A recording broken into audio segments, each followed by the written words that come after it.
Buenos días a todos. Hace aproximadamente 6 meses descargué una aplicación sin mayor reparo. Quería investigar de un tema de un cliente que tenemos. Fue el inicio de un periodo bastante incómodo. Me robaron los datos, para no hacer larga la historia, y comencé a ser víctima de un fuerte ciberacoso y de unas extorsiones. Me comuniqué con las autoridades, particularmente con el Gaula de la policía, y me dijeron básicamente, mira, tranquilízate. No te va a pasar mayor cosa porque estos canallas, así me dijo el tipo, hablan desde la cárcel, así que no te va a pasar mayor cosa. Solamente debes tener en cuenta esto. Primero, no les hagas caso, no contestes ninguna llamada, no hagas nada que les haga creer que tienes miedo, y eso sí, háblalo con tu familia y prepárate para lo que viene porque te van a incomodar. Yo tomando esto, pues, sabiendo que me estaban amenazando con divulgar información de mí errónea y horrible, decidí hacer esto con mi familia. Y también le mandé un mensaje a muchos de mis amigos, a todos mis contactos de WhatsApp, y les dije, estoy pasando por esto. Si les llega alguna información respecto a mí, quiero que sepan que estoy pasando por este asunto. Y fue una forma también como de liberarme de cualquier cosa que estos criminales pudieran hacer conmigo. Recibí muchísimos mensajes de solidaridad, pero hubo uno que me llamó particularmente la atención. Un rector de una universidad, una persona bastante respetable, me dijo, te voy a dar 3 consejos. Y como dicen los TikTokers, el tercero los va a sorprender. Me dijo, borra todo lo que tienes en tu celular, restáuralo al nivel de fábrica y así puedes eliminar que te puedan estar siguiendo. Lo segundo, conversa y presenta la denuncia ante las autoridades, cosa que ya había hecho. Y lo tercero, confiésate. Confiesa todos tus pecados. Es mejor que tu familia sepa tus secretos más oscuros, porque es mejor que se enteren por ti a que se enteren por medio de esos manes, porque te va a pasar. Y yo me sorprendió ese mensaje y comencé a, definitivamente debo tener más en cuenta la ciberseguridad en mi vida. Así que de veras que estar aquí me complace porque soy uno más de los que percibe de verdad que la conciencia de que tenemos que mejorar y que la comunidad en general, la población, tiene que ser más consciente de la ciberseguridad porque las amenazas están siempre allí. Bueno, primeramente agradecidos a toda la comunidad de BIOS, a todos ustedes por haber tenido a bien considerarme como parte de este evento, de este programa. Y bueno, hoy vamos a hablar de este tema que le he titulado Del dato a la estrategia. La humanidad ha vivido a lo largo de toda su historia muchos grandes retos. Yo particularmente tuve la bendición de ser pastor de jóvenes, 9 años, una experiencia transformadora. No hay cosa tan maravillosa como primero vivir la espiritualidad, cosa que creo que cualquier persona, independiente de su religión, debería vivir, sino también ver cómo a través de la fe muchas personas podían superar ciertos miedos, obstáculos, compulsiones, temores y demás, y también poder desarrollar una mejor conducta ante muchas situaciones. Fue una experiencia maravillosa, pero esa situación tenía un inconveniente. No sé si ustedes saben, pero no solo el cristianismo, sino muchas religiones como el Islam creen que estamos en los últimos tiempos y estamos pasando tiempos particularmente difíciles, aun cuando los datos nos dicen otra cosa. Nunca en la historia de la humanidad había sido un mejor momento que para ser un humano como hoy. Nunca. La humanidad siempre se enfrentó a muchos grandes problemas. Un problema típico que tiene la humanidad era el hambre. Hoy en día nosotros tenemos el otro problema. Tenemos el problema de la diabetes mellitus tipo 2 o la obesidad. Pero siempre tuvimos problemas con el hambre. No solamente se calcula que hasta el siglo XIX en Europa, por ejemplo, había una hambruna cada 20 años. Irlanda, por ejemplo, llegó a mediados del siglo XIX, ya cuando Colombia tenía décadas de vida republicana, a tener que vivir en el exilio más del 60% de su población. Los ingleses, que eran sus colonizadores, los pusieron a sembrar papa. Imagínense, la forma de combatir el hambre en Irlanda era sembrando papa, un producto de los Andes. Y como una plaga los acabó, simplemente generó una hambruna que hizo que los irlandeses emigraran en el 60% de su población. era normal que la gente padeciera hambre. Incluso hasta en el siglo XX hubo hambrunas muy fuertes como el famoso Holodomor que se vivió en Ucrania o el hambruna que se vivió en el famoso gran salto cultural que hizo Mao. En África también se vivieron oleadas de hambrunas, pero ese es un problema que la humanidad ya superó. Claro, existen problemas de desnutrición, pero no esa mortandad porque la gente no tuviera alimentos. El hambre siempre fue un gran problema que la humanidad tuvo y que hoy en día pudimos resolver. La humanidad también siempre se enfrentó al gran problema de las enfermedades. Si yo hubiera nacido, por ejemplo, en el año en que nació mi papá, estuviera muerto, me dio apendicitis a los 19 años. La apendicitis era absolutamente mortal hace tan solo unas décadas. La gente moría de las cosas más inverosímiles. Si había algo normal a lo largo de toda la historia de la humanidad, era, por ejemplo, que las mujeres murieran en el parto. Hoy en día, claro, todavía tenemos desafíos. Todavía hay mucha población rural en donde las mujeres no son atendidas oportunamente y a veces se enteran del sexo del bebé el día que van a parir o tienen los riesgos de eclampsia o preeclampsia. Pero realmente lo normal es que las mujeres no mueran durante el parto. La humanidad ha podido superar muchos de los problemas. El famoso escorbuto siempre lo tuvieron los marineros a lo largo de miles de años, que navegaban por los mares y se le caían los dientes. Hoy en día sabemos que se supera consumiendo o pastillas de vitamina C o comiendo mandarina o naranja. Pero el escorbuto fue algo totalmente normal en los marineros a lo largo de toda la historia. La humanidad hoy goza de una salud tan plena que, por ejemplo, logramos superar los 30 años tan solo entrando el siglo XX, 30 años promedio de edad entrando el siglo XX. En el año 50, el promedio de edad de las mujeres en Colombia era 52 años, perdón, 52 años de los hombres y 54 de las mujeres. Hoy estamos en 76 y 75. Hemos casi que aumentado un 50%, más del 50% en tan solo una generación. Gozamos de una salud plena y muchos de los problemas de salud que la humanidad tenía hoy en día han sido superados. ¿Y qué decir de las guerras? Las guerras eran un gran conflicto que se presentaba en la humanidad. Hoy en día el estándar normal es la paz. Las guerras son una situación anómala. Claro, todavía se viven conflictos entre estados y grupos insurgentes, como lo que está viviendo Israel con Hamas o Israel con Hezbollah y demás. O algunos estados muy raros, como Rusia o Ucrania. Pero antes la guerra era lo normal. Hoy en día vivimos un estado pacífico. La mayoría de los humanos. Los humanos hemos podido superar muchas cosas y hoy tenemos un planeta y una humanidad muchísimo mejor. Sin embargo, tenemos otros retos. Uno que obviamente, claro, que ya ha sido bastante difundido, es el problema del cambio climático, que la humanidad antes no lo tenía y hoy en día sí lo tenemos. El planeta que se calienta y obviamente genera ese ambiente de invariabilidad que no permite predecir cómo se comportará el planeta. La gran pérdida de biodiversidad. Como vamos en el 2100, habremos perdido casi el 40% de los mamíferos y más del 50% de las especies vegetales. La acidificación de los océanos. La humanidad está viviendo problemas que antes no tenía. El problema de las drogas, que el mundo aún no sabe resolver. Y hoy tenemos un problema que antes no teníamos, que era el problema de la ciberseguridad. Somos una humanidad mejor, pero tenemos un desafío muy grande que antes no teníamos. En ese sentido, la ciberseguridad ha tomado la importancia en un mundo en donde cada vez estamos mejor conectados. Hoy en día tenemos una situación que era absolutamente impensable hace tan solo algunos años. Mucha gente no se acuerda siquiera cómo era la vida antes de que existía el mundo como actualmente lo vivimos. En este momento nos encontramos tan atiborrados de datos que hoy en día el gran desafío de la humanidad no es qué está pasando, porque ya hoy en día tenemos tantos datos, sino saber qué es lo que va a pasar. La humanidad está totalmente interconectada y nos hemos podido comunicar como nunca antes lo habíamos hecho. A lo largo de la humanidad, por ejemplo, la humanidad siempre tuvimos problemas para comunicarnos. Hay incluso obras literarias como Romeo y Julieta que su trama principal es la falta de comunicación. Ustedes conocen la historia. Romeo y Julieta se enamoran, pero son de familias enemigas. Romeo escucha a Julieta que le dice, tengo un plan para poder escaparnos y vivir nuestro amor.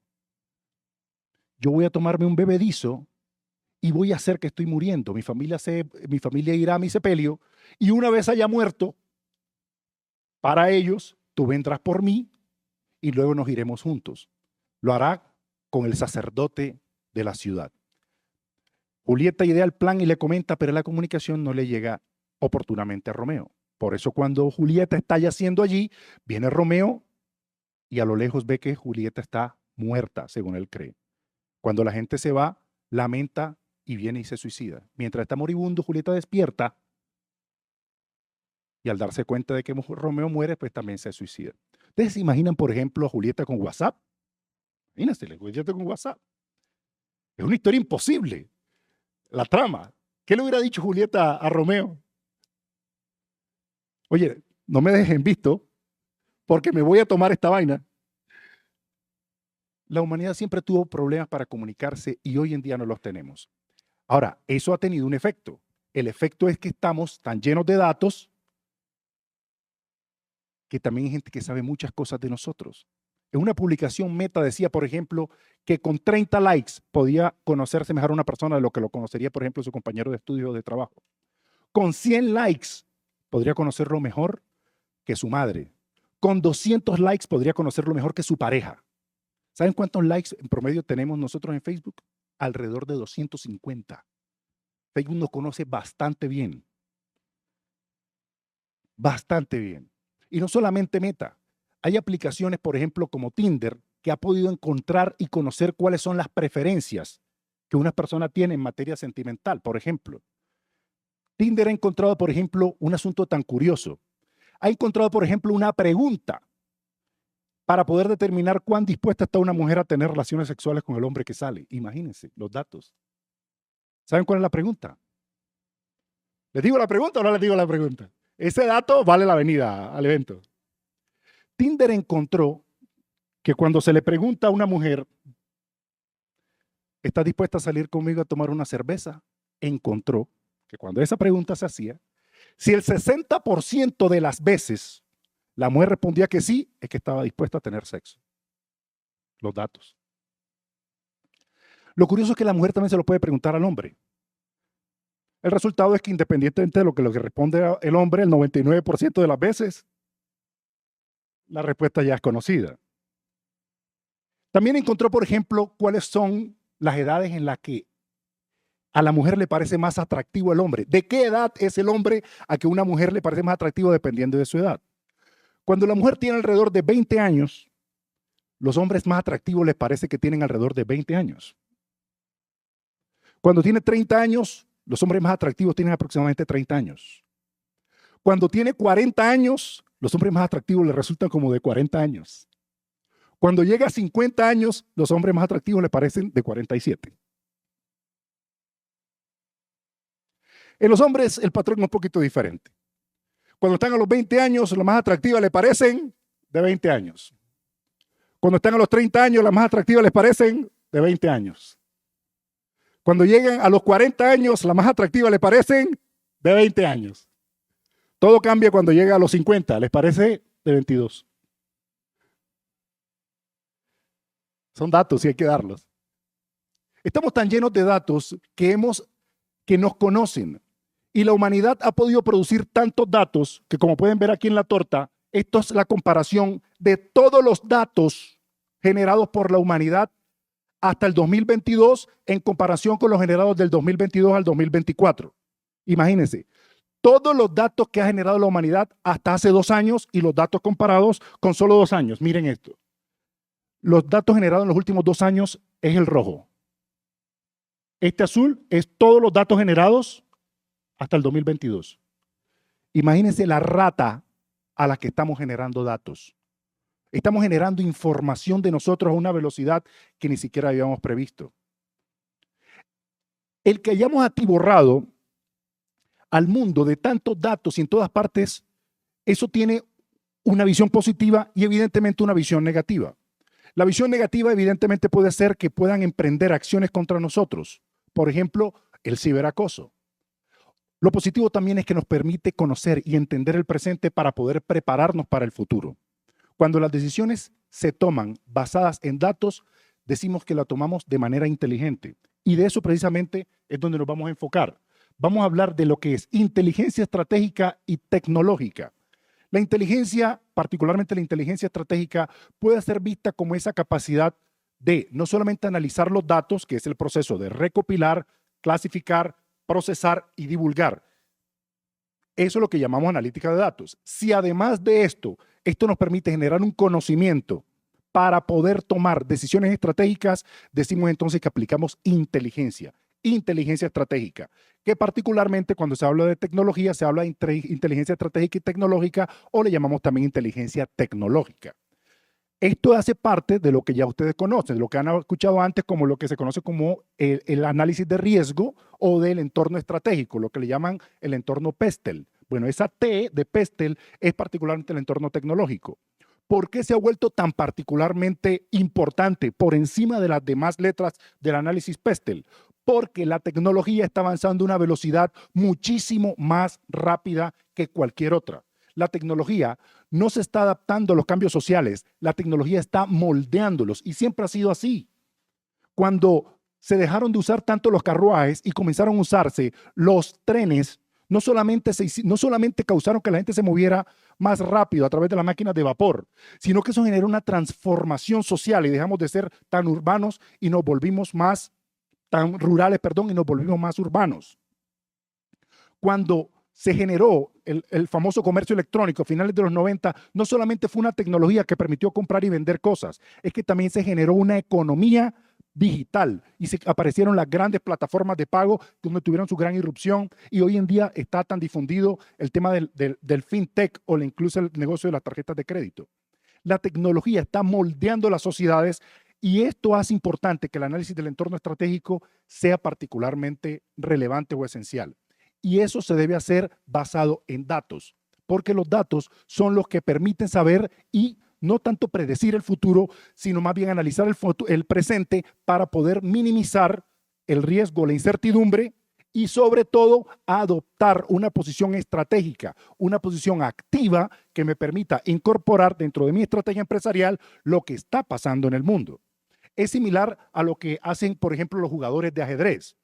Una persona que no sabe jugar ajedrez y ve un tablero con unas fichas. El que sabe jugar ajedrez ve unas posiciones. Los que saben jugar muy bien ven jugadas. Los que saben jugar muy, muy bien ven estrategias. Pero hay jugadores como Magnus Carlsen, por ejemplo, hay videos famosos de Carlsen en donde se le muestra un tablero y dice, ese es Karpov contra Kasparov. Eso es Fischer contra Capablanca. Solamente con ver el tablero puede saber a qué partida se refiere. Dicho de otra manera, él no ve tableros con fichas, él no ve posiciones, él no ve jugadas, él no ve estrategias, él ve partidas. Y cuando ve partidas, le permite saber cómo terminó esa partida para poder saber si él tiene las blancas, cómo defenderse, si tiene las blancas, si tiene las negras, cómo atacar, viceversa, perdón. Y esta posición de poder entender y conocer los datos anteriores para poder predecir el futuro es particularmente lo que constituye la inteligencia estratégica y tecnológica. En este caso particular, vamos a mostrar tres cosas muy brevemente. Uno, vamos a mostrar muy brevemente la metodología para quien no esté familiarizado. Dos, vamos a mostrar un caso aplicado, obviamente, a la ciberseguridad. Y tres, vamos a mostrar una aproximación o un approach que le llaman, una propuesta metodológica que nosotros como grupo de trabajo queremos hacerle no solamente a la comunidad científica, sino obviamente al mercado, y con eso nos llevaremos algo útil para nuestras casas. Comenzaré mencionando que la inteligencia estratégica básicamente concibe tres grandes conceptos. Uno, la cienciometría. Dos, la patentometría. Y tres, la inteligencia competitiva y de mercado. ¿Qué es la cienciometría? La cienciometría es el análisis de cómo está la producción de conocimiento científico. Cada año se producen alrededor de 5 millones de publicaciones científicas. Estamos hablando de casi 70 por minuto. Y estas publicaciones científicas no solamente son investigaciones que se hacen en un tema particular, es que lo interesante es que ya se ha podido comprobar que en una buena cantidad de temas el conocimiento científico se anticipa 4 o 5 años a las innovaciones. Es decir, es posible determinar o predecir el factor de incertidumbre de lo que va a pasar si sé hacia dónde va la producción científica. Esto se complementa con la patentometría, que es completamente conexo, que es un análisis de las patentes. A diferencia de la producción científica, que en ocasiones están hasta contaminadas por gente que publica tonterías. Conozco, por ejemplo, un profesor que publicaba particularmente artículos para poder aumentar el sueldo de su universidad, y una vez sacó un artículo que se hizo famoso por porque este individuo hizo el salto del anonimato al desprestigio, porque quiso hacerse famoso publicando en una revista de probabilidad estadística la probabilidad de que Colombia ganara cuando James hacía más de 50 pases en un partido. Hay gente que publica tonterías para poder aumentar su producción científica. Hay que saberlo filtrar, y eso se hace muchas veces con análisis de citaciones cruzadas, pero esto, cuando se hace correctamente, sí permite anticipar el conocimiento. En el caso de las patentes, permite conocer cuáles son los intereses comerciales. Cuando alguien hace una patente es porque tiene un interés comercial de desarrollar y explotar una tecnología. De manera que conocer la tendencia o los clústeres de patentes nos permite también anticiparnos de cómo se darán las innovaciones. Y por último, algo que ustedes conocen, que es la inteligencia competitiva y de mercado, que básicamente es analizar a los competidores, sobre todo a los big players de cierto sector, y así poder conocer lo que se llama como tácticas de innovación. ¿Cuáles son las cosas que hacen que les permite ser líder en el mercado, crecer, fidelizar a sus clientes? ¿Cuáles son el tipo de alianza que hace? En fin, poder conocer lo que tiene. Y la parte de mercados permite conocer cuál es la tendencia de consumo y la tendencia de ese mercado, o lo que le conocemos también como entorno de Porter. Muy brevemente, no profundizaremos, esto puede terminar siendo tan complejo, porque esto que ustedes ven acá es lo que se conoce como una ecuación booleana. Esto es obviamente un ladrillazo. Eso que ustedes ven allí, a veces por mucho tiempo, solo se podía hacer con una gran pericia, sabiendo cuáles son los términos con los cuales yo voy a buscar los datos. ¿Los datos dónde están? Pues donde se alojan, que son en las bases de datos. Las bases de datos científicas, muchas de ellas, pues instituciones como BIOS, obviamente, pertenecen a muchas bases de datos científicas. Algunas son conocidas como ScienceDirect, Scopus, Web of Science y demás, o Lens. Y a partir de allí toca saber buscar. Una ecuación es una llave que me permite poder encontrar o vaciar el conocimiento que está allí alojado. Entonces, si se hace una buena ecuación, pues yo puedo realmente conocer cómo lo voy a abordar. Esto antes era particularmente complejo y requería mucha experticia. Con inteligencia artificial, ya hoy en día esto se hace de manera un poquito más sencilla, créanme que sí. Todo se hace con un desarrollo de un protocolo de búsqueda. Tenemos una selección de fuentes de datos, un filtrado, extraemos los datos, hacemos el análisis y encontramos las perspectivas de investigación exhaustivas. Con eso sabemos hacia dónde va el conocimiento y la producción científica. Luego miramos el análisis de patentes. ¿Cómo están las patentes? ¿Cómo están las empresas registrando las tecnologías con las cuales aspiran a hacer dinero?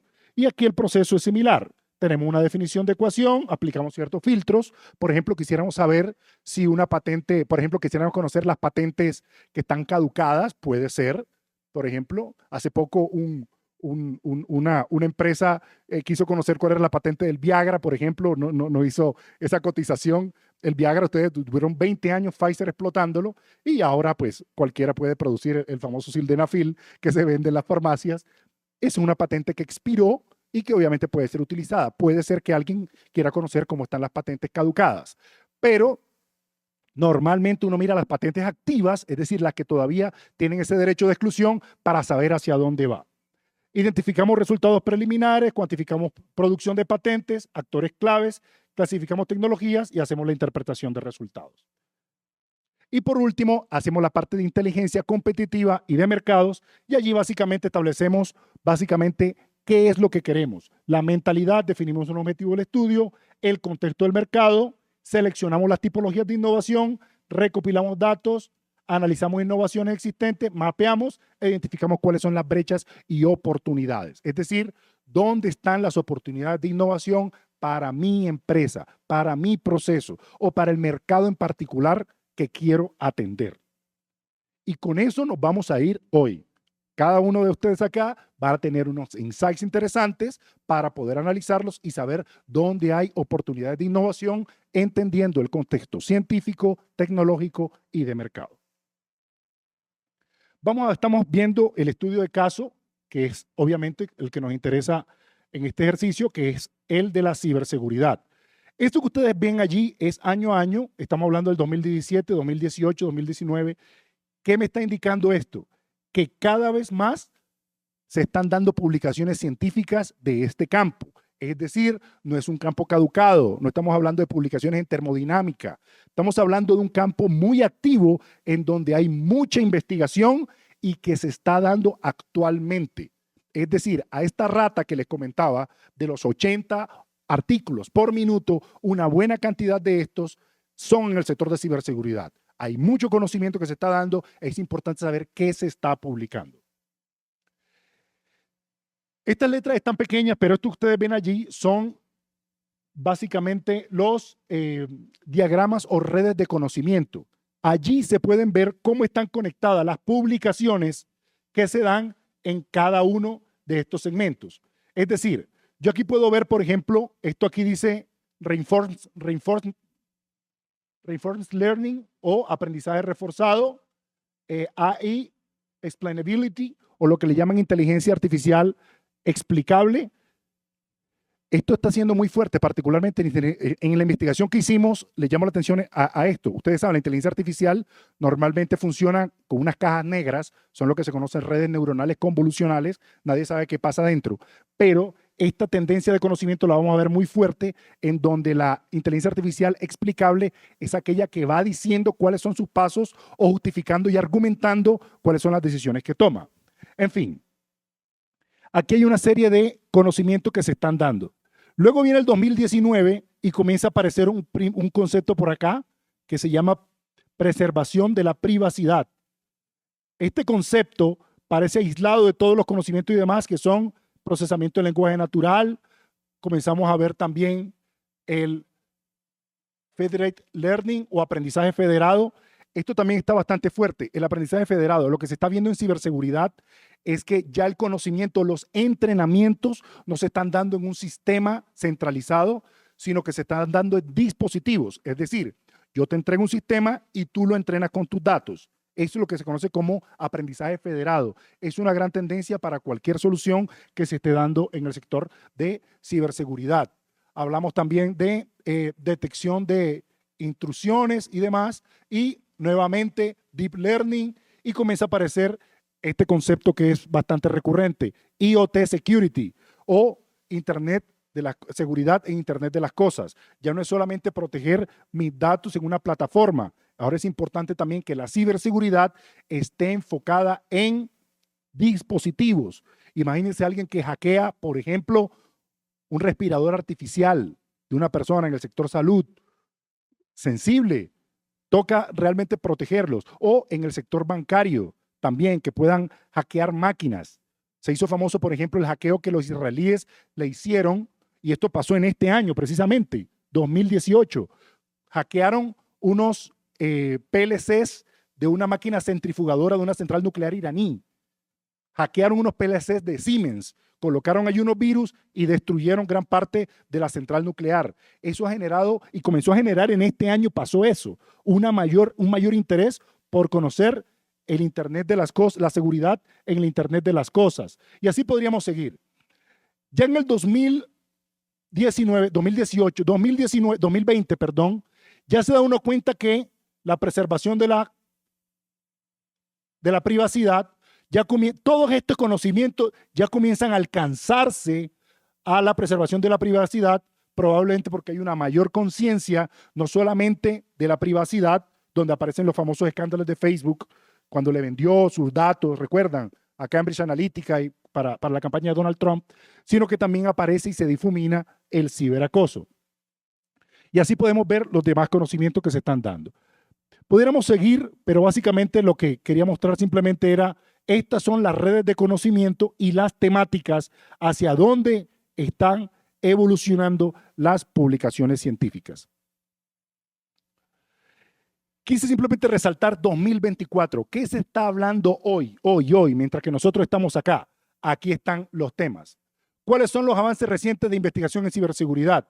Miren, hay estrategias de defensa. Se están hablando de los métodos heurísticos, ataques de caja blanca, resiliencia del aprendizaje profundo, detección de DDoS, de negación de servicio, marcos, optimización en tiempo real. En lo que se refiere a la evaluación de los algoritmos, análisis de eficiencia, capacidad y limitaciones, selección óptima de algoritmos, Detección de instrucciones, se está hablando de técnicas de aprendizaje automático, balanceo de datos y apielamiento de modelos. Esta parte de técnica de aprendizaje automático se ha fortalecido particularmente, pues como era de esperarse, por el boom de la inteligencia artificial, tanto para los chicos malos como para los chicos buenos.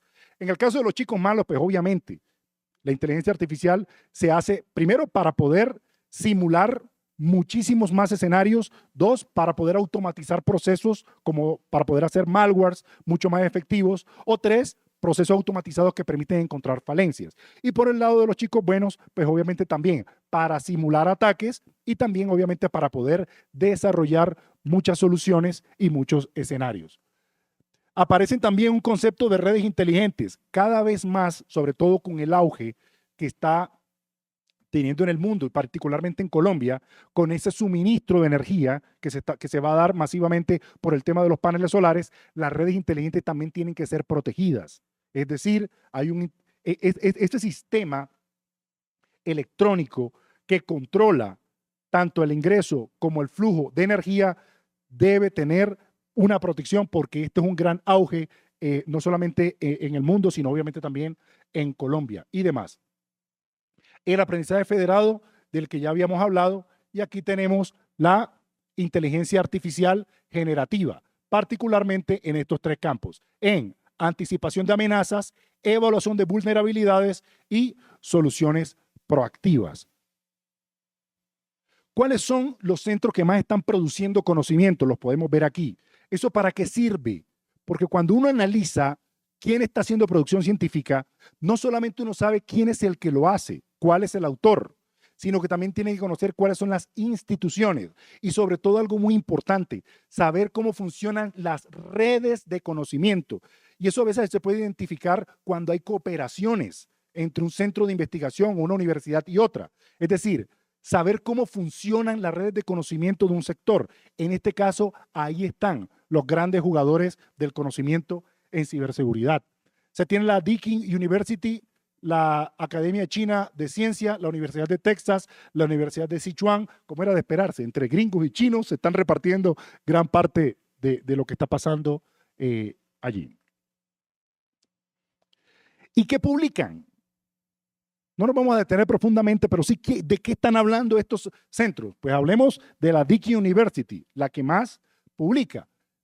Obviamente, aquí está, estas son las técnicas, particularmente del conocimiento que más se está imponiendo en este sentido, que son las técnicas de inteligencia artificial y machine learning. Están hablando de seguridad en drones, sistemas SCADA y demás. Particularmente esto es sistemas SCADA, Supervisory Control and Data Acquisition, control supervisor y adquisición de datos, muy utilizado, por ejemplo, en la industria energética, siguiendo el caso que les comenté de los iraníes atacados por los israelíes. Internet de las cosas médicas, muy fuerte. Es decir, ya sabemos que hay oportunidades de ciberseguridad en el sector salud creciente, como este caso que les comenté, un respirador, un electrocardiograma, en fin. Y aquí están, y podríamos seguirlo avanzando, encuestas de ataques basados en Machine Learning, particularmente. Estos son los mapas de calor. Y aquí están todas las temáticas, particularmente que están trabajando ellos. ¿En qué están los chinos? ¿En qué están los chinos? Extracción de Cyber Threat Investigation, la investigación de ciberamenazas. Aquí están. ¿Qué otra cosa está en rojo? Matching de subgrafos. Se están utilizando técnicas de grafos para poder analizar también la estructura de las amenazas. Y así podríamos mirar cada uno de los temas que están trabajando cada uno de ellos y esto poder saber hacia dónde están enfocando las últimas investigaciones.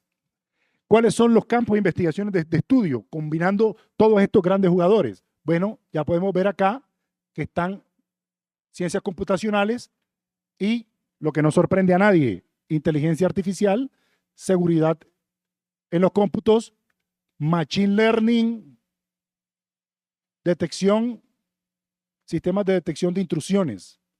Esto es particularmente de lo que se está en este momento moviendo en el conocimiento de ciberseguridad. Vamos a ver cómo están las patentes. 3/4 partes de lo mismo. Así como está creciendo el conocimiento, también están creciendo el registro de las patentes. El interés comercial de explotar estos conocimientos o estas tecnologías. Miren cómo estaban en el 2018, arranca el 2019 y miren, esto es 2024. Esto es a corte de hace como 15 días. Es probable que superemos esto ahora que lleguemos a diciembre. Y estas son las empresas. Bueno, hay algunos que ya era de esperarse. Tenemos a IBM, tenemos a Microsoft, tenemos a Cisco, tenemos a Amazon, a Google, pero miren quiénes están patentando ciberseguridad fuerte. Capital One, empresa financiera. Bank of America, el banco más importante de Estados Unidos. Alibaba, lo que nos está diciendo también un fuerte segmento que demanda servicios de ciberseguridad como es el comercio electrónico. Y aquí es donde están las patentes del Bank of America e IBM, los dos más grandes patentadores. Y aquí tenemos algunos casos para mencionárselo. Aquí, IA para gestión de identidades. Importante esto. Como muchos de los procesos de identificación o de reconocimiento de identidades se están dando, obviamente ahí hay una gran amenaza de ciberseguridad en los temas de suplantación, pues obviamente hay un gran enfoque de patentes que protegen particularmente la identidad. Análisis estático de código, en fin, aquí están estos conocimientos. Y por otro lado tenemos al Bank of America, que como era de esperarse, detección de amenazas y análisis de código. También tenemos algo que quisiera resaltar. Dice, protección contra captura no autorizada.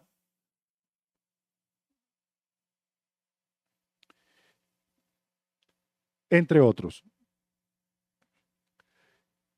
Esto que ustedes ven allí es una correlación entre las publicaciones científicas y las patentes. Lo que están viendo, amigos, es algo que lo están viendo, los que lo están viendo por primera vez, lo comparto con ustedes. Llevo años en esto y créanme que nunca había visto esto. Se lo voy a explicar. Correlación de 1. Les había comentado que las publicaciones científicas a veces se hacen por auténticas tonterías. Se lo comento. Esto es un gran problema de la comunidad científica, ustedes lo saben. A veces hay publicaciones científicas, hay un negocio incluso, revistas científicas que cobran porque alguien haga una publicación. Obviamente, haciendo un buen filtro, uno puede descartar la inmensa mayoría de esto, pero que poder relacionar de que hay una correlación de que la publicación científica se correlaciona con la patente, quiere decir que el sector de ciberseguridad no se anda con pendejadas. Lo que se investiga se vuelve negocio, se patenta. Hay un interés comercial. ¿Esto qué nos permite intuir? Que si ya sabemos cómo se está comportando de manera correlacionada, atención a esto, si podemos saber cómo se está comportando de manera correlacionada uno a uno la publicación científica respecto a las patentes que luego vendrán aquí a Colombia a vendernos y podemos saber qué se está publicando, amigos, ya sabemos cuáles son las tecnologías que van a venir. Y no solamente eso, sino que si lo vemos, como dije hace un momento, con los ojos de la estrategia, podemos saber cuáles son los huecos o vacíos de innovación donde podemos entrar. El bus no está lleno. Todavía hay muchas oportunidades de innovación. Claro, de pronto nos asustamos cuando vemos a Cisco, cuando vemos a Bank of America, pero créanme que hay vacíos de innovación y para eso son estas técnicas, para encontrar que todavía hay posibilidades de poder hacer innovaciones en el campo de la ciberseguridad. ¿Cómo está ahora? Vamos a mirar el tema de mercado. Ya miramos cómo estaba la tendencia científica, ya miramos cómo estaba la tendencia tecnológica, ahora vamos a ver cómo está el mercado. Simplemente a modo de números, el sector pues obviamente está creciendo, estos son 106.000 millones de dólares. Estoy viendo el tema sobre todo Latinoamérica, simplemente lo quise colocar pues, en el mercado global, 562.000 para el 2032, es un mercado, si ustedes pueden ver, esto prácticamente se va a triplicar. Y aquí es donde está el sector, particularmente en Latinoamérica. Si vemos Latinoamérica como una oportunidad, es decir, que queremos vender servicios de seguridad en Estados Unidos, es posible, pero es posible que tengamos unos mangos bajitos. Queremos saber, por ejemplo, cómo entrar a vender servicios de ciberseguridad por ejemplo, en Argentina, en Chile, en México, en Centroamérica. Es posible. Y por eso miramos cómo está el mercado. Los ingresos totales, 8.340 millones de dólares, impulsados por la digitalización y las preocupaciones por la seguridad de la información, cosa que ya sabíamos. Y aquí es donde está el número de empresas.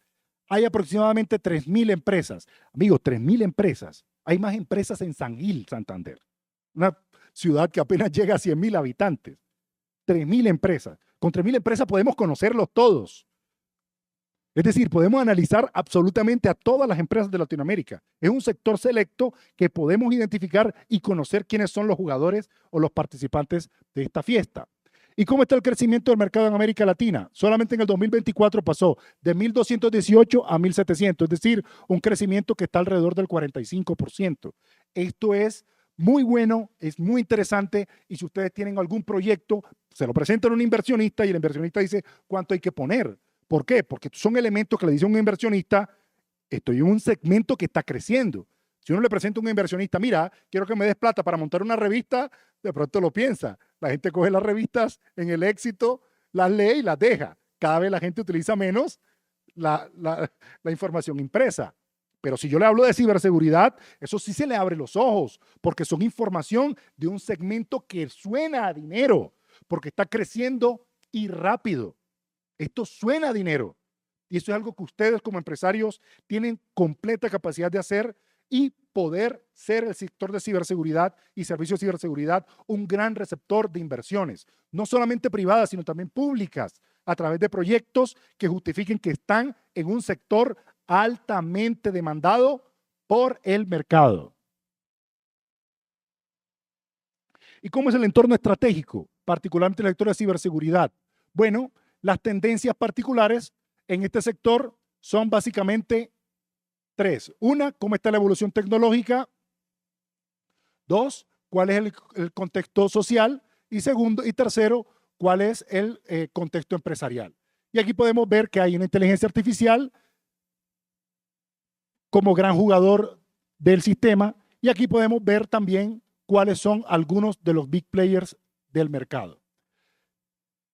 He querido, para poder analizar este entorno de Porter, lo que le llaman entorno de mercado, ya no el PESTEL, el estratégico, sino cómo está el mercado, para poder inspirarnos de cómo podemos hacer ya a nivel estratégico cuáles son los datos. Es decir, cómo las empresas que están haciendo dinero con ciberseguridad, cómo lo están haciendo. Y lo que hacemos básicamente es, vamos a mirar cuáles son las empresas que lo están haciendo y lo están haciendo bien. Y aquí podemos ver esta empresa que se llama Okta, una empresa que se llama Fortinet, Zscaler, FireEye. Algunos de ustedes muy probablemente la conocen. Hoy vamos a analizar esta que seguramente han escuchado, CrowdStrike. Seguramente la conocen. ¿Quiénes conocen a CrowdStrike? Son unos big players. Son el Messi de esto en este momento. Vamos a ver qué hacen, ¿ok?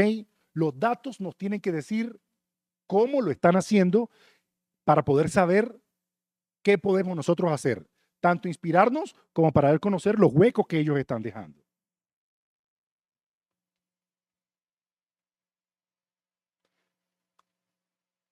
¿Se detuvo? ¿Me cortaron? Ya terminé. ¿Se cansaron de mí? Estoy hablando de plata, díganlo. No, ¿qué pasó?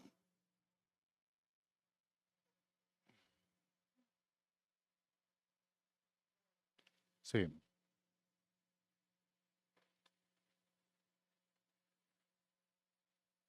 Ok, bien.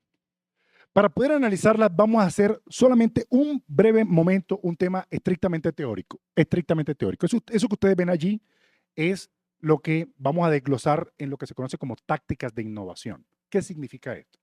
La innovación, como saben ustedes, es un término que está ya saturado. La gente le llama innovación a, ven acá, ya el perro, como me contaban por ahí, el perro no se entrega recto, sino que ahora lo entrega aplastado. Entonces, hago innovación en perro aplastado. No, la innovación es conocimiento científico que se integra a un proceso productivo de manera que es absorbido por el mercado. Y hay una metodología muy conocida y recomendada para poder analizar las empresas y es lo que se conoce como la metodología de Kelly, que se conoce como los 10 tipos de innovación.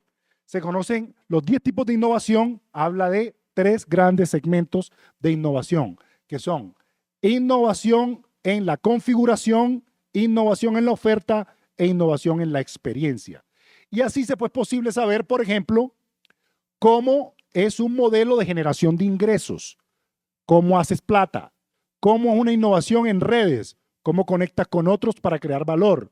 Y así puedo mirar todas, en estructura y en proceso. Puedo mirar el desempeño del producto, el sistema de producto en la oferta o en la experiencia, servicio, canal, marca o enganche con el cliente. ¿Ok? Bien. Cada una de estas estrategias de innovación tiene asociadas unas tácticas, es decir, cómo efectivamente convierto en una ventaja competitiva mi manera de hacer las cosas. Y en el caso particular no las veremos todas porque son 100, ¿ok? Pero esto imagínense que es como un bloque de Lego, en donde cada táctica de innovación es como un bloquecito de Lego y ustedes pueden armar su sistema de negocios como quien arma un robot, como quien arma un barco y le dan la figura que sea inspirándose en las distintas cosas que se pueden hacer. Entonces, podemos mirar el modelo, por ejemplo, de generación de ingresos, ad-supported o soportado en anuncios, auction, ad-supported. Ustedes saben, Google, por ejemplo, se soporta en ads, Facebook. Auction, o lo que le llaman subasta. InDriver, por ejemplo, tú propones un precio y demás. Bundled pricing o precios anidados. Compra una cosa y te entrego la otra. Y así podríamos mirar cada una de ellas, ¿ok? Y podríamos mirar en redes las alianzas, la colaboración, asociaciones complementarias, consolidación, competencia, franquicia, en fin. Cada una de estas representa un bloque Lego y obviamente no tenemos el espacio para poder hacerlo, pero esto se puede buscar con la metodología de Larry Kelly y ustedes pueden verlo cómo funciona cada una de estas, ¿ok? Bien. ¿Esto para qué nos sirve? Para ponernos los lentes de la innovación y entender qué hace la empresa. En este caso, vamos a ver cómo lo hace CrowdStrike, ¿ok? ¿Qué hace CrowdStrike? Vamos a mirar solamente las tácticas de configuración. Por tiempo, solamente vamos a mirar brevemente las tácticas de configuración. Es decir, vamos a mirar cómo es su modelo de generación de ingresos, cómo es su estrategia de redes, su estructura organizacional y sus procesos operativos. En redes, vamos a una generación de ingresos. ¿Qué tienen ellos? Un tema premium, es decir, son un producto estrella. La gente sabe que es muy bueno y hay una percepción de alto valor. Suscripción. Pagas una suscripción y tienes un año de su servicio. Licenciamiento. También puedes licenciarlo para que tú en tu solución lo puedas utilizar y también vender. Meter use o uso medido, lo que le llaman el pague por ver. Consumes tanto, pagas tanto, consumes más, pagas más. Y el freemium, te entrega una prueba por un tiempo limitado, pruebas que te funcione y luego sí te pasas al premium. En las redes, ¿qué hacen? Aquí, por ejemplo, ellos hacen muchas adquisiciones o fusiones. Hace poquito compraron, por ejemplo, una empresa que se llama Umio, unos temas relacionados con observabilidad de ataques cibernéticos. Es decir, una forma también de poder atacar esto es poder hacer alianzas con empresas que hagan procesos complementarios a ustedes. Competición, cooperación y competición. Es decir, cómo coopero con algunos competidores, también lo hacen. Alianzas complementarias. Por ejemplo, tienen una con Ernst & Young, uno de los Big Four de las auditorías, sobre todo contables. Y así pudiéramos seguir. La estructura, modelo de generación de ingresos, proceso, estandarización, en fin. Esto básicamente es lo que hacen ellos para poder consolidarse como empresa. Y esas son sus tácticas de innovación.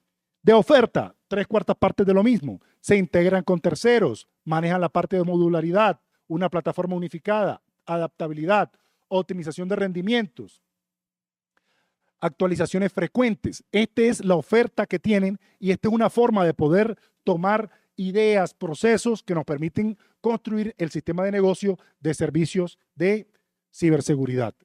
¿Dónde están entonces las oportunidades de innovación?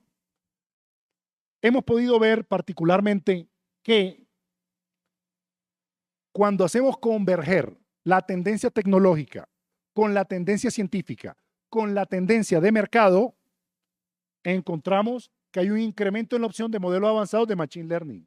Es decir, esto es un elemento clave si se quiere generar una innovación de cualquier tipo que quiera tener. La importancia de la IA explicable en ciberseguridad, la mencioné hace un rato, poder describir el paso a paso porque se tiene que evitar que esto delire, ¿ok? Aplicación de modelos de aprendizaje federado para la veracidad de los datos, esto también lo mencioné. Seguridad de dispositivos IoT e IIoT mediante inteligencia artificial. IIoT, Industrial Internet of Things. Como les comentaba, no es solamente Internet de las cosas, sino el Internet industrial de las cosas. Y este término está apareciendo cada vez con más frecuencia. Es decir, soluciones enfocadas a productos industriales. Defensas basadas en heurística y adversarial training y blockchain como tecnología de soporte para IA en ciberseguridad. Todo parece indicar que este tema de blockchain descentralizado también es clave para poder disminuir los riesgos.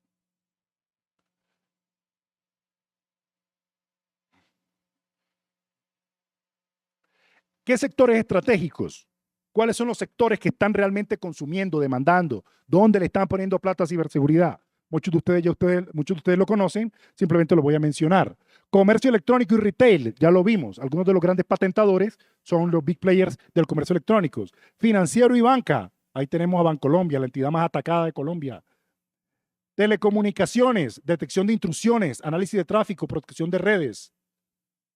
Y aquí están los subsectores en donde están particularmente las oportunidades y consumiendo ese servicio. En transporte y logística, seguridad de control de tráfico, predicción de cadena de suministro, optimización logística. En gobierno y defensa, en detección de ataques dirigidos, protección de datos, planificación de respuestas. Infraestructura crítica y energía, detección de amenazas en tiempo real, respuesta a incidentes, mantenimiento productivo. Y salud y biotecnología, seguridad de registros de salud electrónicos. Hace poco conocí una alcaldía en la costa Caribe que le hackearon la base de datos de los enfermos del VIH. Le estaban pidiendo un Bitcoin para hacerlo.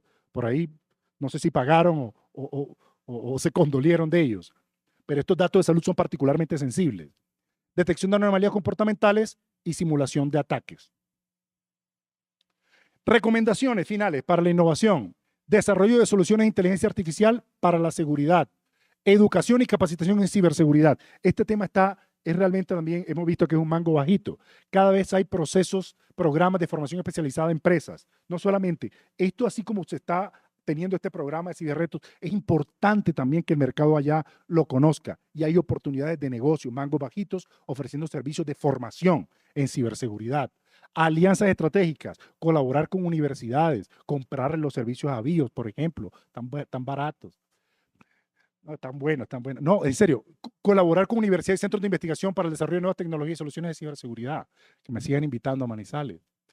Ciberseguridad en la nube, promocionar servicios específicamente diseñados para proteger datos en la nube, inteligencia artificial y machine learning aplicados, y ciberseguridad móvil. Esto también está siendo particularmente sensible. Estas son las recomendaciones y pudiéramos entrar al tan nivel específico como se quiera. En mi caso, que no soy experto en ciberseguridad, sí debería estar al lado de alguien a quien cada una de estas cosas le hiciera sentido para poder conocer qué dicen exactamente estas publicaciones científicas, qué dicen estas patentes y así poder tener una inspiración mucho más profunda en un proceso constructivo. ¿Cuál es el approach que nosotros como grupo estamos proponiéndole a ustedes, a la comunidad empresarial y a la comunidad científica? Que gran parte de estos procesos analíticos se pueden automatizar. ¿Eso que permite? Simulación de muchos escenarios. Poder simular no solamente tácticas de innovación, sino simular mercados. ¿Quieren ofrecer servicios en Costa Rica? Miramos cómo está el mercado de Costa Rica. ¿Quieren ofrecer servicios complementarios? Simulamos cómo está el sector complementario. ¿Qué tipo de servicio? ¿Qué tipo de tecnología? Compramos una tecnología, nos volvemos distribuidores. Todas estas simulaciones son estudios que antes tardaban semanas o meses, ahora literalmente pueden tardar horas o incluso minutos. Hemos podido tener el proceso automatizado que permite simular el comportamiento estratégico de los escenarios de la empresa. Es nuestro aporte y lo ponemos no solamente a disposición de ustedes, sino todo aquel que quiera aplicar inteligencia estratégica y tecnológica en sus procesos. Por último, unas recomendaciones estratégicas: integración con blockchain, aprendizaje federado, entrenamiento adversarial, soluciones IoT, programas de simulación de ciberataques y tecnologías, no me fue bien con el amarillo hoy definitivamente, tecnología de respuesta predictiva y automatizada. Por último, les dejo la reflexión de Michael Kay, que dice que es difícil predecir el futuro, es mejor inventarlo. Muchas gracias. Ministerio TIC,